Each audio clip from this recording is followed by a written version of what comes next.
Hello,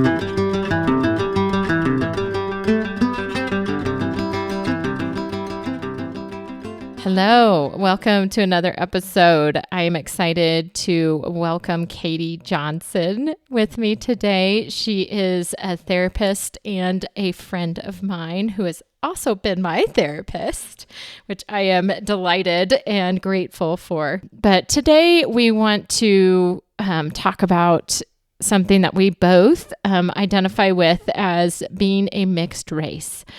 For me, that looks like being half Japanese and half Caucasian of mixed background.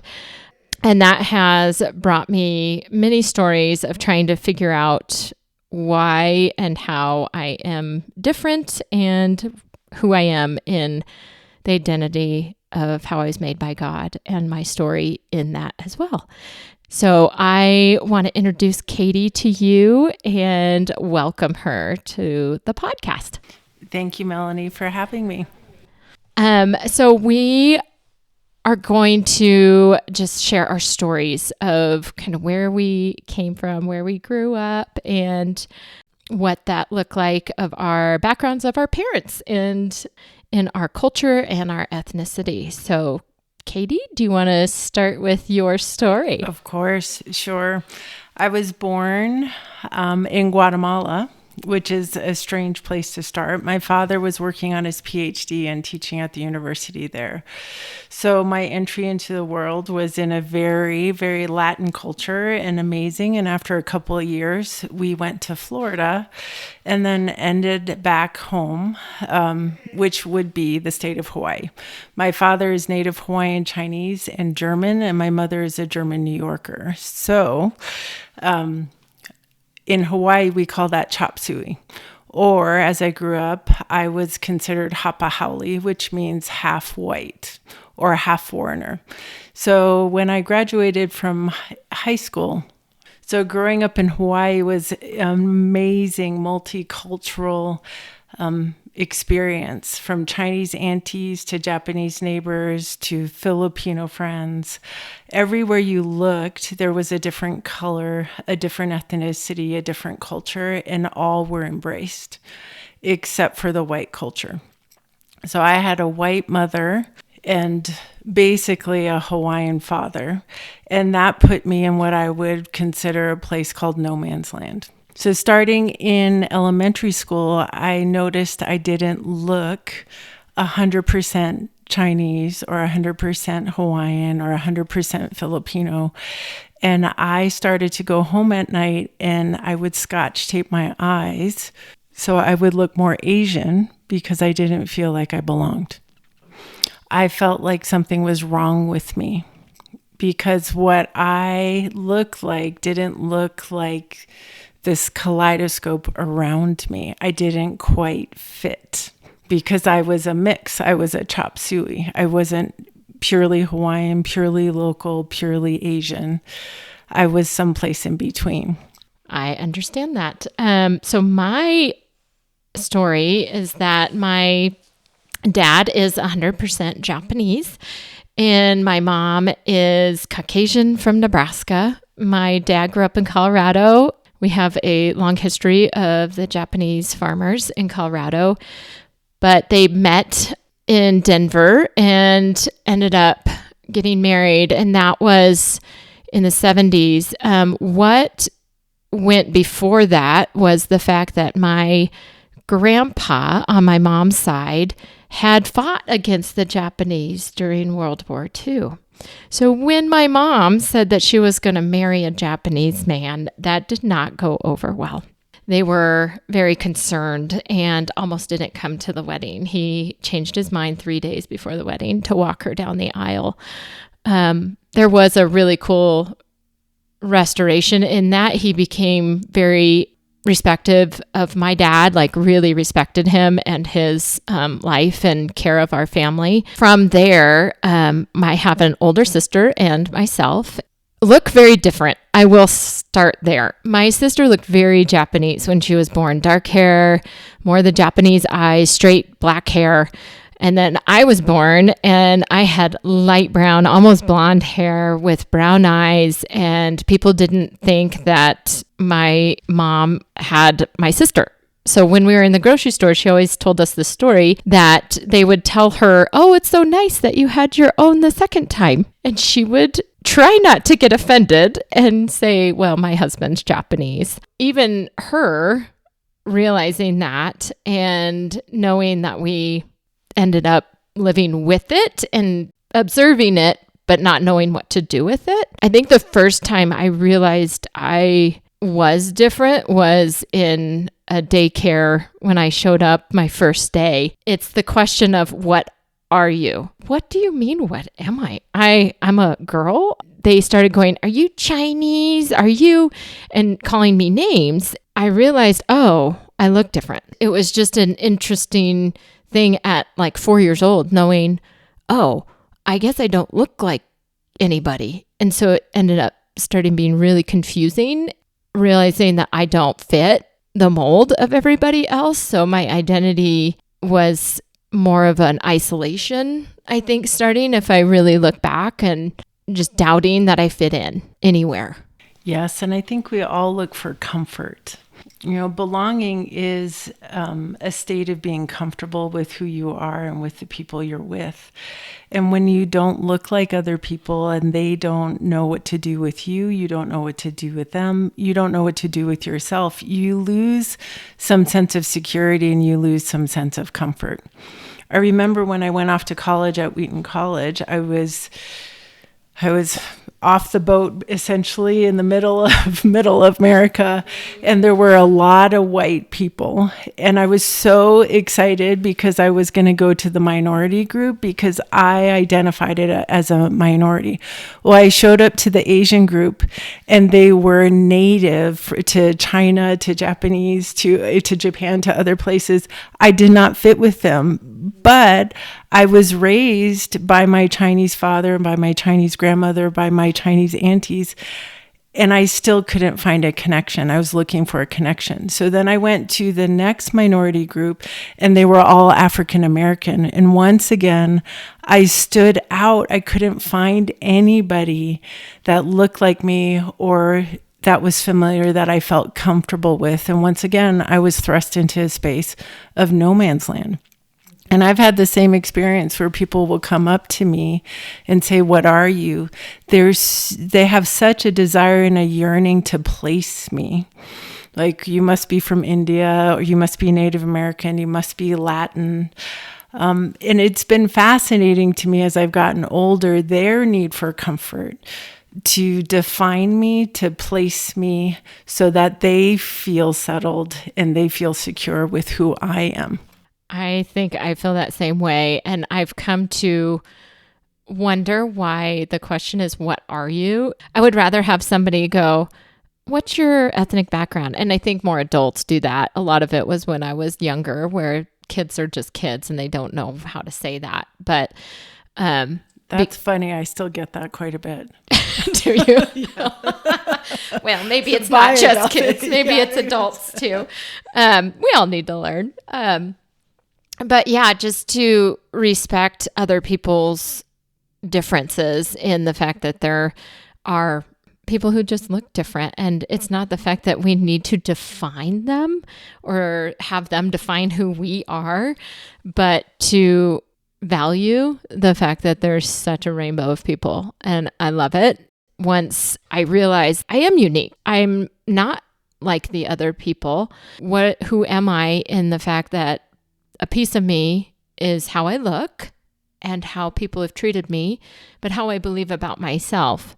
Bringing in my relationship with God, believing that He truly made me the way I needed to be and who I am. It was an interesting way to grow up in the fact that my sister did look more Asian than I did. And so she was treated more like a minority.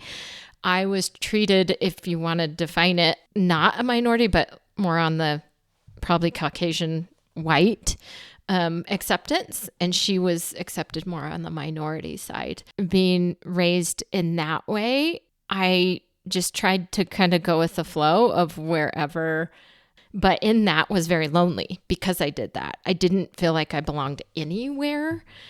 It became a very lonely, isolated place, wondering why I don't fit in anywhere. Over years of my identity and relationship with Jesus comes in of, no, you're valued. I made you beautiful. I made you. There are people in my life, I will say, that have valued me and told me I'm beautiful because of how unique I look and how different a mixed race is, that it helped me go, oh, it's not a bad thing. It's just different. And there's nothing wrong with being different either. As I try to tell my kids all the time. I think for me, it was more a search for acceptance because I didn't feel accepted as I was, and how God created me is that it started with the Scotch tape long ago, that I began to morph and try to change who I was so that they would ultimately accept myself. And through my walk with the Lord is understanding that He accepts me and designed me exactly as I was supposed to, that once you begin to accept yourself, then you're free to accept everyone and anyone and their story. We talk so much now in therapy about our story, our narrative. There's narrative therapists out there. It's so critically important, but I haven't heard anybody talk about the story of our skin color. Because our color tells a story. You and I understand that because it impacts us when people look at us, and people want to feel secure. So if they can place me, oh, you're Mexican or you're Indian, then that fits into their world. They know where to compartmentalize me and put me, rather than get to know me. And what I realized the older I got, it was all about that person feeling safe, because that would fit in their worldview. But our worldview is much bigger than what we were ever taught as children. Well, it can feel like racism, right? And I heard somebody once said anything with the ism creates division. But if you're in my family, I married a white guy. My father always teases me about that because I miss growing up and living in Hawaii. He's like, your fault, you married a white guy. My kids will say I'm the most racist person in the home, which is a little shameful. Because historically, growing up in Hawaii, the white people or the haoles were the bad people. So how I was raised is, if somebody cuts me off without thinking in the past, I would say, oh, they must be a white guy. We all have it. Even though I'm brown skin, I can have some isms in my life where I put a person who does a bad thing in a white box because that's what I learned, and that's what makes me feel comfortable. So if we can look at everybody and celebrate your story of your childhood, the story of your experience, the story of your skin color, whether it's white, brown, or yellow, how incredible would that be for all of us? Yeah. What I've experienced is being mixed race, you have this ability to go, I do really understand a minority side to this because of my skin color and how I've been treated, but I'm also white, and I can't not identify the fact that I've also got Caucasian in me and this part of me that's also identified as a certain person. In this way, with this subject or a theory or a stance on this, but yet I also really understand minority in a way, and culturally learn differently in a minority culture. It's confusing, but it's also really good because you do have those two perspectives that can give you a good balance of the world and how to see both sides of an issue. You're not limited by one perspective of a culture. It's a beautiful and powerful acceptance. And when you grow up in a multicultural environment, I think it exposes you and opens the world up in an expansive way. But there are challenges with looking different. There are challenges with expectations. And that's why it's so critical to and healthy to accept who you are with the Lord. If you understand that He accepts you, He made Hawaiians, He made Japanese, He made Mexicans, and He delights and celebrates over them all, why then are we not celebrating? Tell me the story of your race. Tell me the story of your childhood. I feel badly for everyone who didn't grow up in Hawaii, so sorry about that. I feel bad I didn't grow up in Hawaii too. Because what an incredible experience. And yes, there was good, there was bad, there's racism, there are hard things. But if we can really embrace and celebrate the blessings of our culture, then we can live that testimony out to everyone we encounter and no longer be controlled or dictated by how other people view us. What was interesting is just recently I was speaking to somebody on the phone and they knew I was from Hawaii without realizing maybe the insult in what they said to me. They said, "Oh, I'm surprised you speak very good English." Wow. Okay. So what do you do with that? What do you do with that? I think so much in our society today, we get offended by that. I didn't. I just looked at it as they don't know.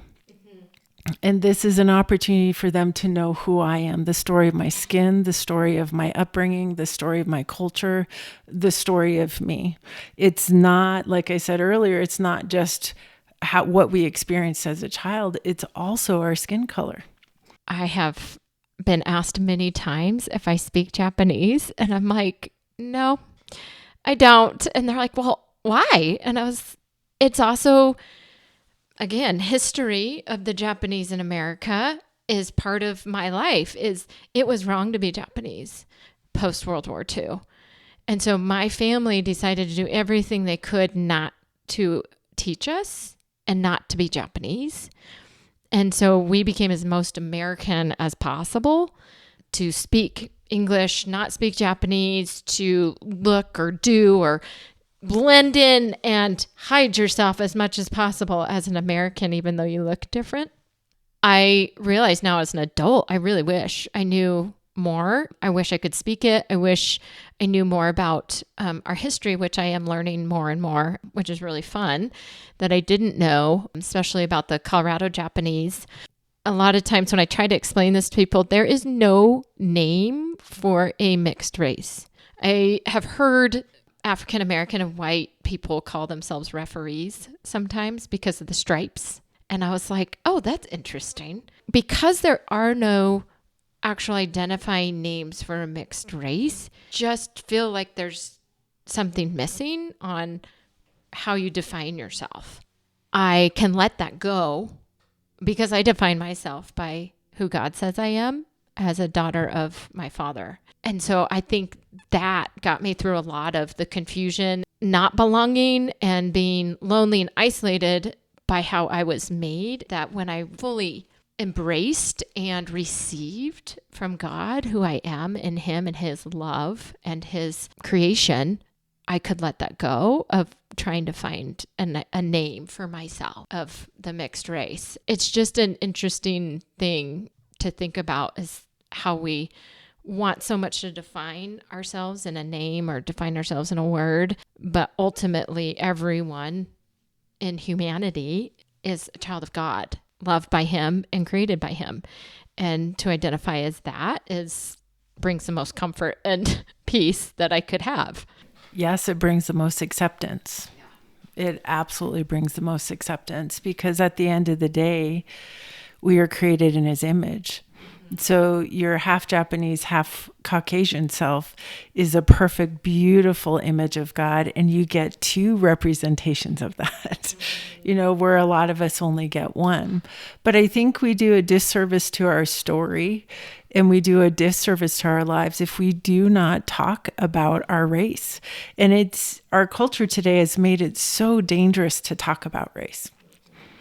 So how do you talk about race in a life-giving, comfortable, easy, inviting way where white people are not afraid to talk about race, other people are not mad about it? How do we create a community where we can talk about race and be proud of who we are? That is a good question. because I do think that was part of my journey. Acceptance then moved into godly pride. Like I said, I feel sorry for anyone who didn't grow up in Hawaii. Sorry about that. But I think there's a healthy pride in being Hawaiian, Chinese, and German. There should be a healthy pride because the experiences you had being half Japanese, half white, I'm almost jealous of that. That's incredible. I wish I knew more about the Japanese culture and what you got to experience and what you were exposed to. That has made you a multifaceted person that most of us don't have. Well, same for you. I wish I could grow up in Hawaii. I know when I go visit Hawaii, I'm called Hapa. And when the first time I went over there, I was like, what's Hapa? I didn't know. And then somebody was, you're mixed race with white. Oh, but they're like, it's a good thing. Why is that a good thing? That's interesting that there is racism, but yet being Hapa is a good thing. So do you know the background of that? Hapa just means half. And the Hawaiian culture celebrates. There've actually been studies about this, how they celebrate other cultures. They're not threatened. They embraced, and that's why there's been such a chop suey. So even Pidgin English is a mix of Japanese, Chinese, Portuguese, even a little Spanish, English language. So they'll say, I hope I can say this on your podcast, but shishi, to go to the bathroom, which is Japanese. Yeah. Yeah. And that's what I grew up saying is if I had to go to the bathroom, I would say, I got to go shishi. Because it's an embracing of all the cultures. Also, if you'll hear my kids say I'm all pau, that means I'm all finished. That's Hawaiian for we're done. So there's just how we all mix together is a wonderful thing. So Hapa was a way to say you're part of us, but, a way to identify. Because that's the only word I've ever heard to identify myself as being half Asian, half white was Hapa. And I was like, ooh, I kind of like that, but I'm only called that in Hawaii. Yeah. So I was considered Hapa Haole because my mom is white and my dad is not. But I went to school in an elementary school. There was a little bit more of a mix. When I went into high school, I was one of maybe 5 or 6 students in my class that had white blood. The rest were Asian. Wow. So that was hard for me as well, because I really didn't fit in. What did that do to your identity through high school then? I would say I was a lost child.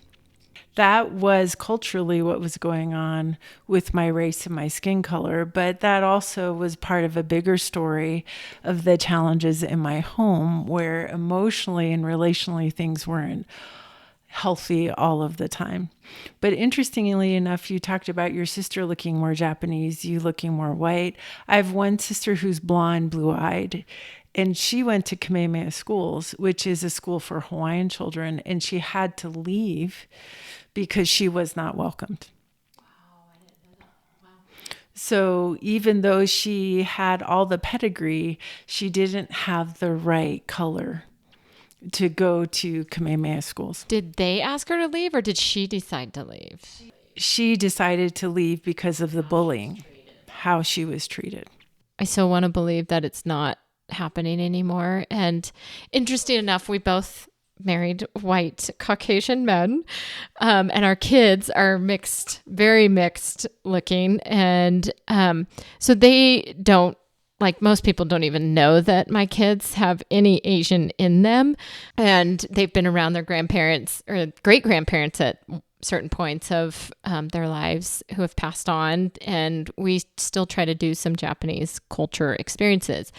But it is hard when it starts moving in the direction of your kids don't look minority. I've even gotten the comment of, they don't look like you at all. I know.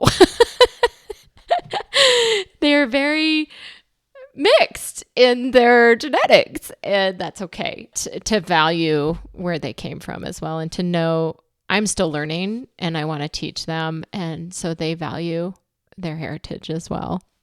I would totally agree. My children look white. You've seen them. What I love is my oldest daughter will say she's white on the outside, brown on the inside. So although they look more haole, they were raised much more Hawaiian. So that's something that I'm very proud of. You said something about how it was bad to be Japanese. And I think that's so much of our culture and our relationships. How they feel defines who we are. And culturally and historically, that has been the case, whether it's skin color, whether it's you're a female or a male. And what if we weren't defined by how other people felt? Wouldn't that be beautiful?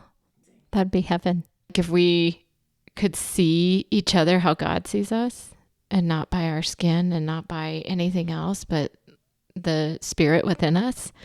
That would be amazing. To live with each other in that way would be absolutely beautiful. And how do we do that mindfully every day? I love how you said that, mindfully, because there's an intention behind that celebration. How do we celebrate each other, whether it's your Japanese culture or whether it's your neurofeedback, whether it's you being a soccer coach? How do we celebrate the tapestry of each other, because we're all so different, and our differences, I think, make us interesting. Absolutely. That's why I love to be curious about people. I think that curiosity shows care and shows intention to know the person inside and not just externally of who they are. Because I've been shocked by people when I get a conversation going and I just keep asking questions. Everyone is so interesting. They have some really cool things going on, and it's really fun to bring that out in people too. I know as a therapist, you probably get to do that a lot. Good and bad things come out, but be able to go, okay, let's go. Who are you in this? Because that's pretty cool, And a lot of times we don't think of ourselves as unique or have a purpose in a really special way, but God has created each of us with something within us and who we are to do our lives with Him and for a purpose and a will. I don't believe anyone is here on accident. There is no way that God would just put someone here without a purpose. In my belief of that, I think I really value people, of growing up different in a way, of seeing people differently too, and having more open-minded perspective of this person has something to offer and I want to be curious. Because we can learn from each other. Everybody has something to learn about or from. And that is why I find people really fascinating. Well, you and me both. And I believe, in the book of Esther, for such a time as this, I completely agree. We all have a plan and a purpose, and our story and our upbringing, our culture has everything to do with God's plan for us in this moment, in this time. I think growing up multicultural, growing up in Hawaii, you growing up as a Japanese American, has broadened our perspectives and given us abilities I don't think you and I would have had otherwise. We have an understanding and a compassion, and use the word curiosity about a person that goes beyond the color of their skin. And that was learned through pain, through some good things, but learned through heartache in the ways that we were invalidated because we didn't look like everyone else. I would identify with the invalidated. I think that's how I felt a lot of times when I would try to be a part of something or have believed that I could give my gifts or purpose to something and just was kind of overlooked and not even given a chance of what I could bring and what I could offer by how I looked. I think a good question for us, and how did being created of mixed race and Hawaiian and For you growing up in Hawaii as well, did you feel at this point how God has loved you through that special identity and how you really are grateful for it now? I don't think I appreciated it as a child. I think I was always yearning and scrambling to try to fit in, like I said, for acceptance. But that struggle, that pain, that heartbreak, because nothing satisfies. Being more white doesn't satisfy. Marrying a white man didn't satisfy the lack of acceptance I had for myself. So it wasn't until I surrendered at the feet of Jesus and accepted myself fully as who he created me to be and understood that everything he created is good, which therefore means that I'm good. When you start to align yourself with that truth that comes from above, you become unstoppable. So then when people ask you, what are you? You're like, let me tell you. Let me tell you who I am. And the good and the bad of anyone's story can be used to either launch us or define us. I never wanted to be defined as solely Katie the Hapahali or Katie the part Hawaiian, Katie the part Chinese. I wanted to be known as Katie. A child of God is who I am. I love some white things. I love Hawaiian things. I love Asian things. One thing people don't know about me is I love the Tour de France. How a Hawaiian loves the Tour de France who doesn't even like to ride a bike, I have no idea. But that just shows how incredibly goofy our God is and how much he delights in making us so unique. And you and I have the blessing of looking unique as well. When you were talking about believing you were good, that was the first word of identity that God ever gave me, was when I really opened up to listening to him. He told me, you are good. And I was like, oh, I can embrace that. If you think I'm good, then why that everything is okay from here. Like all I need is your acceptance. That was a huge opening door of being able to go, okay, so what else do you think of me? And not going to others for my identity and words of acceptance and affirmation, but to really sit at the feet of Jesus, to be filled by who he believes I am and the things he's created in me to tell me what I'm supposed to be doing. There is nothing, I will tell you, in this world that compares to that.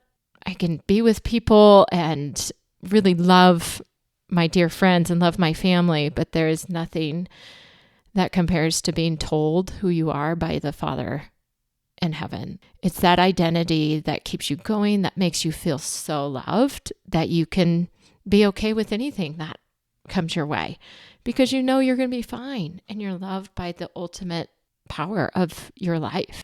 Well, when you fit with God, you fit anywhere. I'm also very appreciative of having Katie, how we were raised, but she and I have just really been able to find a common ground and a common heart in being mixed race and being mothers of kids who are mixed, married to white men, and living in a middle-class white culture at the same time where still people don't look like us. I remember the first time I walked around the corner and saw you, I knew instantly that you were Hapa.